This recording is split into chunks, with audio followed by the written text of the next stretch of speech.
현재로는 그 전에 사겠다라고 하는 대투자 수요는 굉장히 좀 커지고 있는 상황이다라고 봐야 됩니다. 그래서 지금 시장은 좀 안정됐다, 지정되면 안정되냐라고 이제 물어보는데 지정되면 안정됐다라고 보기보다는 멈추고 일단은 투자 수요는 서두르는 그러한 불안정한 국면이다라고 해석을 해야 되겠죠. 오히려 시장 자체가 굉장히 불안정해졌다라고 보는 게 맞는 것 같습니다. 동탄 자체가 지금 84제곱미터가 20억 넘게 거래가 되고 있다고, 강남 수준으로 올랐다고 이런 보도들도 접하고 있는데요. 동탄에 관해서 그렇지 지난주 자료를 보면은 동담도 0.49%, 광명도 0.46%, 굉장히 가파르게 오르고 있습니다.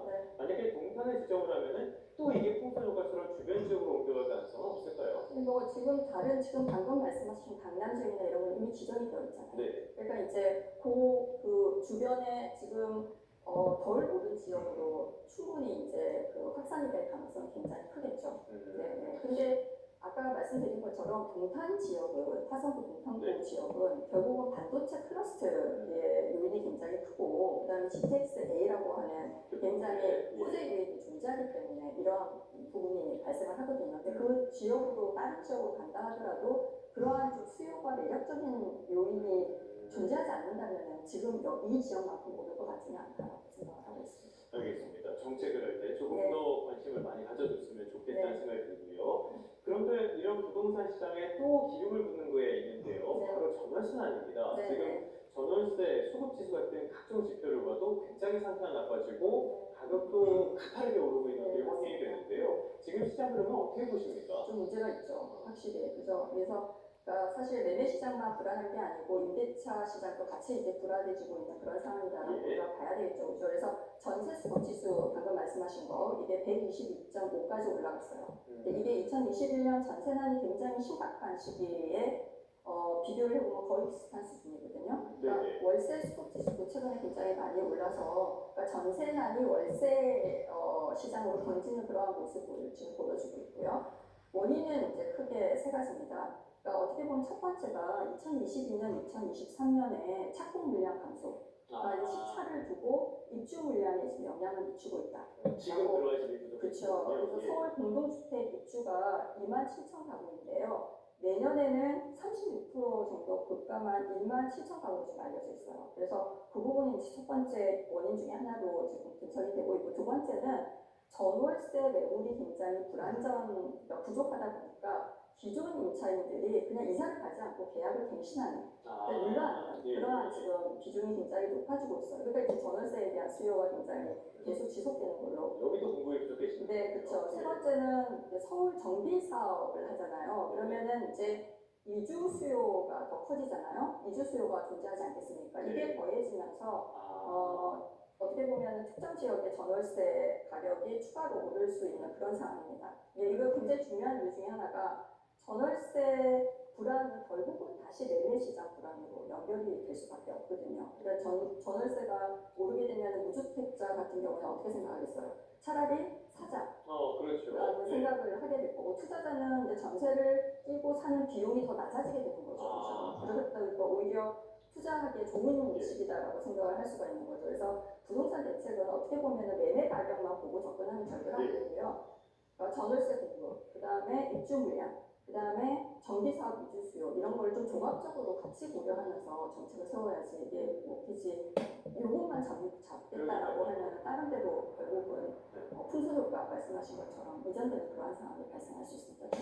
지금 그런 상황인 것 같습니다. 서울 외곽 지역에서도 월세가 200, 300 정도에 다다르고 있다고 하는데 이 정도면은 돈을 빌렸을 때 한 4, 5억 정도 빌렸을 때 이자 비용이다 보니까 매매 수요로 많이 이전하는 듯한 느낌이 드는데요. 김용범 정책실장이 지금 상황을 두고 부동산 과세에 대한 이야기를 했습니다. 부동산 과세를 정상화해야 한다. 보유세와 양도세를 합리적으로 수정하는 것은 필요하고 옳은 방향이다. 올리겠다는 뜻으로 봐야겠죠, 이거? 이게 이제 좀 해석을 잘해야 되는데요. 일단 먼저 우리가 팩트로 정책 메시지를 한번 보시죠. 정책 메시지는 굉장히 분명해요. 그러니까 반도체 호황으로 생긴 그 우리의 부가 생산적 투자나 그 미래 산업으로 가도록 하는 게 생산적 부분이었잖아요. 이게 이번 정부가 굉장히 중요하게 생각하는 부분이었는데 이게 부동산 가격 상승으로 흡수가 되면은 이 반도체 호황으로 우리가 누릴 수 있는 이득이 굉장히 줄어들고 오래 가지 못한다라고 하는 문제의식이 확실히 그 핵심 메시지인 것 같아요. 근데 그것 때문에 이제 보유세와 양도세를 좀 합리적으로 조정해야 된다라고 하는 메시지를 낸 것 같은데요. 여기에 증세냐라고 생각을 굉장히 많이 하는데 증세라는 단어보다는 어떻게 보면 부동산 과세 정상화를 우리가 어떻게 해석할 것인가 하는 이슈가 있는 것 같아요. 그래서 우리가 보유세와 양도소득세를 딱 보면 보유세는 집을 많이 보유하는 데 따르는 비용을 높여가지고 우리가 원했던 거는 매물 추이를 유도를 하는 거잖아요. 시장에 이제 물건이 많이 나오고 양도세 자체는 해석을 해보면은 거래를 막지 않으면서 투기적 차익을 얻는 거에 대한 거를 관리하겠다 이러한 방향이 훨씬 더 크죠. 원래의 목적은. 근데 세제를 부과하는 것이 효과는 있지만 반드시 부작용도 같이 오잖아요. 방금 얘기한 것처럼 보유세 올리면은 다주택자들이 매물 추ред보다는 어떻게 합니까? 그렇죠. 정가를 하겠죠. 임대료 정가 논란이 생길 수가 있고요. 그 다음에 양도세를 과도하게 높이면 오히려 매물 잠금 현상이 발생을 하는 거죠. 그래서 양도세라고 지금 증세냐 아니냐 이런 이슈보다도 이제 부동산, 그러니까 세금의 정상화라고 하는 것은 이 기능을 강화시키겠다라고 하는 걸로 해석이 가능한데 이거를 따로 볼 게 아니고 뭐 공급 대책, 그 다음에 대출 정책, 임대차 안정 대책이 함께 패키지로 나와야지 세금 이슈만 나오게 되면 결국은 다시 이제 시장에 대한 불확실성이 굉장히 이제 커질 수밖에 없는. 왜냐하면 사람들이 이렇게 생각하거든요. 세금을 증세시킨다고 하는 건 부동산 가격을 잡겠다라는 걸로 보이기 때문에 심리에 어떤 심리가 있냐면은 부동산 가격이 앞으로 더 오를 건가 보다 라고 반응하는 게 굉장히 크기 때문에 이러한 그 심리를 잡는 건 굉장히 어렵거든요. 그래서 같은 정책이 나와야 되는데 뭐 공급 정책이나 이런 거에 대한 거는 뚜렷하게 나오는 게 없잖아요. 이러다 보니까 시장이 굉장히 불확실해진다라고 우리가 해석을 할 수가 있겠죠.